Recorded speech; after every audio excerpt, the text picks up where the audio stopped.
যেদিকে বাতাস সেই দিকেই যাবেন, যখন যেদিকে বৃষ্টি আসবে ছাতাটা সেই দিকেই ধরবেন। এটা উবাই ইবনে সুলুলের ভূমিকা, মুনাফিকি চরিত্র। এই চরিত্র যারা আছে মনে রাখবেন, মুমিনের সাথে তাদের কোনো সম্পর্ক নাই। ডাইরেক্ট কথা। এখান থেকে কি করবেন? ওই যে আল্লাহ বলেছেন তাওবা করে ফিরে আসো। এদিক সেদিক যাদের এখনো নিয়ত আছে, অন্তত আজকের আলোচনার পরে তাওবা করবেন আর আল্লাহর কাছে দোয়া করবেন। আল্লাহ চাইলে ও আম্মা মান খাফা মাকাম রাব্বিহি ওয়া নাহান নাফসা আনিল হাওয়া, এই আয়াতের ব্যাখ্যায় আল্লাহ বললেন কবুল করব, শুধু কবুলই করব না, ফাইনাল জান্নাতা হিয়াল মাওয়া, আমি তাদেরকে জান্নাতি মেহমান বানাবো। সুতরাং আমি মাসুদ রহমান আপনাকে গালি দেওয়ার জন্য আসি নাই, আপনার হেদায়েতের জন্য আল্লাহ আমাকে বার্তা বাহক হিসাবে এখানে পাঠাইছে। নবী নাই, আমরা হলাম নবীর উত্তরসূরি। কথা কি বুঝেন? তাকে নিয়ে পাহাড়ের উপরে চলে গেল। ও ভাই, পাহাড় কথা শুনে কার? এই গবেষণায় যখন বসলাম, মুফাসসির বর্ণনা করলেন পাহাড়ে নিয়ে গেছে, মাঝখানে রেখে ডান পাশে বাম পাশে দুই দিক থেকে তাদেরকে প্রশ্ন করতেছে, আব্দুল্লাহ এখনো সময় আছে রাজা ইউসুফকে রহমান, সকল ক্ষমতার আধার রাজা ইউসুফ মেনে নে। আব্দুল্লাহ বলে জীবন দেব, শহীদ হব, কিন্তু আমার রব আল্লাহ, রাজা ইউসুফের রব যিনি, আমার রব তিনি। ওরা বলতেছে তাহলে ফেলে দিলাম।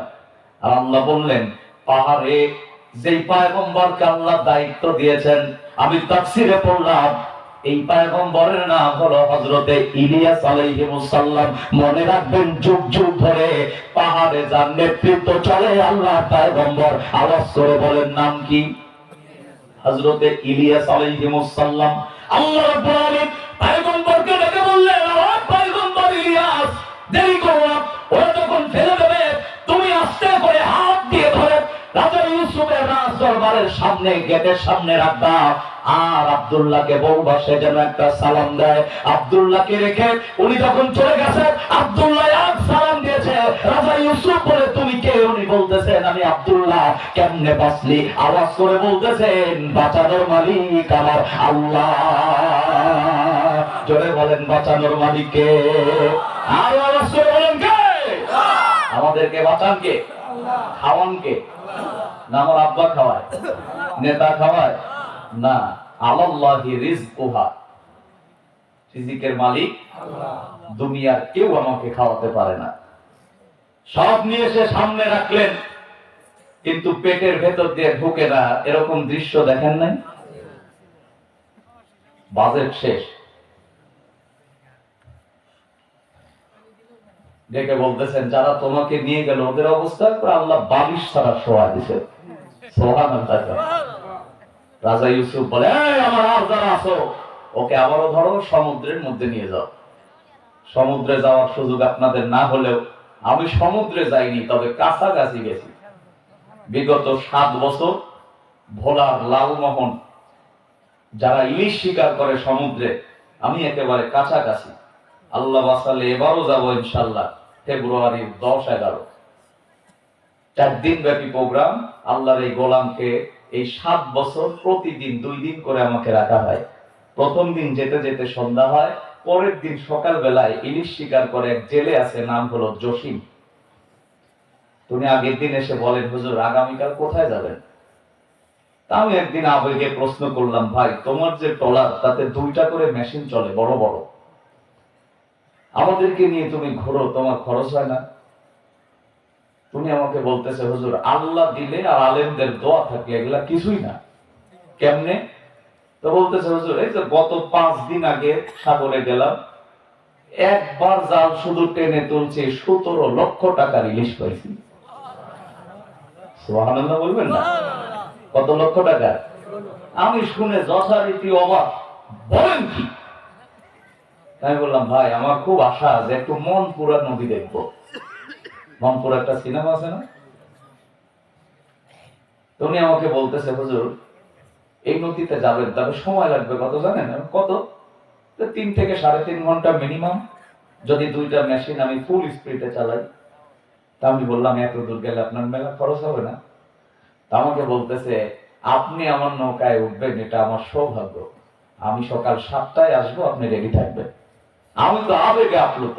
আল্লাহ, একটু কোরআনের জ্ঞান আছে বলে তুমি এত সম্মান দিলে, যদি আরেকটু জ্ঞান আল্লাহ তুমি দিতে না জানি কত ইজ্জত আর সম্মান দিত আল্লাহ।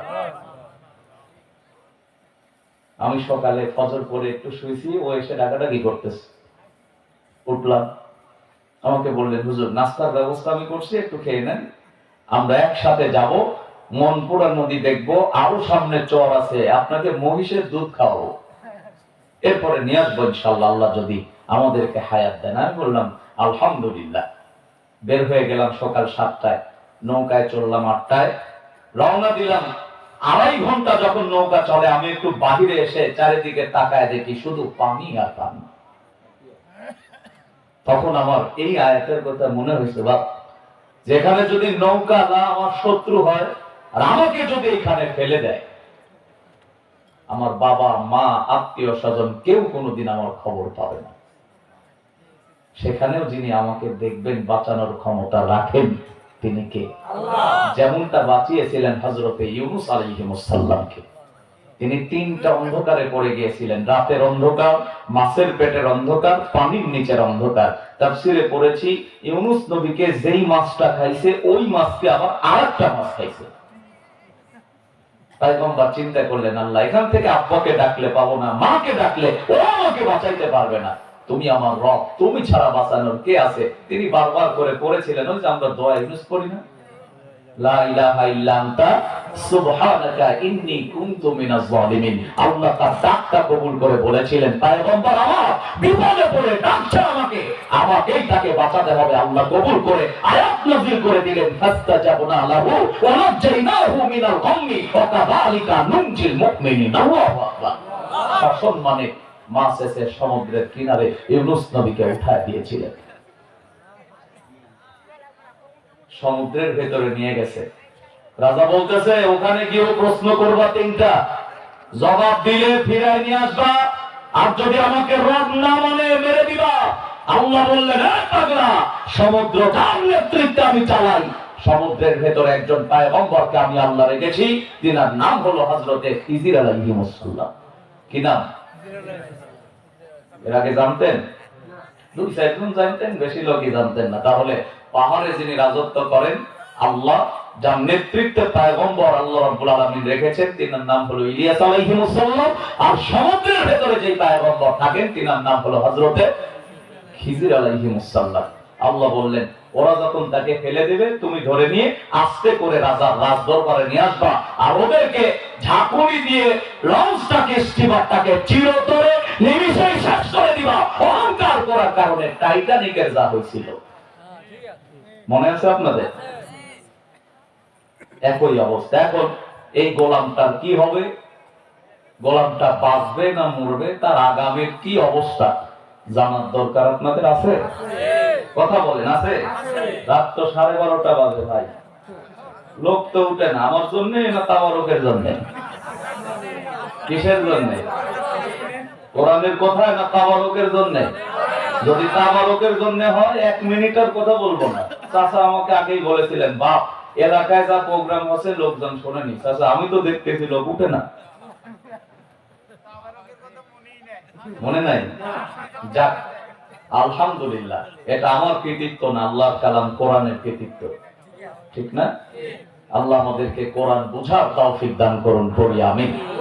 তবে আমি আপনাদের জ্ঞাতার্থে অবশ্যই বলবো, তার আগ মুহূর্তে আব্দুল মতিন নিজামী ভাই যেই কথা বলে স্টেজ ছেড়েছেন, আমি সেখান থেকে আপনাদের জ্ঞাতার্থে বলতে চাই, এই আয়োজন একটি বিশাল আয়োজন, 27তম অধিবেশন।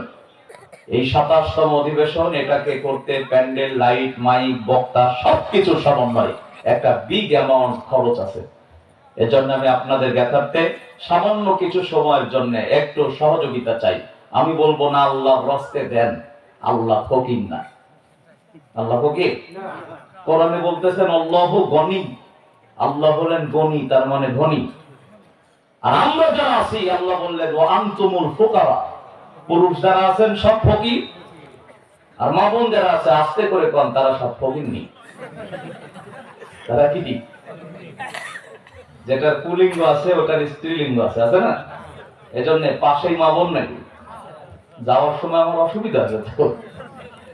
মা বোন রাগ করবেন না, কারণ আল্লাহর কথা, আল্লাহ হলেন ধনী আর আমরা সব ফকির। এটাকে একটু মজা দেওয়ার জন্য বললাম, পুরুষ গুলা ফকির আর নারী গুলা ফকিন্নি। নারীর মধ্যে আমার মাও আছে, আমার বাবা পুরুষদের মধ্যে আছে, তো অসুবিধা কি? অসুবিধা নাই। এজন্য আমরা এই দিনই কাজের সহযোগী হিসাবে প্রত্যেকের সহযোগিতা করবো ইনশাআল্লাহ। যে যতটুকুন পারেন মেহেরবানি করে আপনারা সহযোগিতা করবেন যারা দিয়েছেন। আমি বেশি সময় লম্বা করব না, কারণ আজ কয়েকটা দিন এমন হয়েছে যে আমি একটা আগে স্টেজ থেকে উঠতেই পারতেছি না। গতকালকে বাড়ির কাছে প্রোগ্রাম করছি বনপাড়ার কাছে, তাও রাত প্রায় 1:15 পর্যন্ত উঠতেই দেয় না।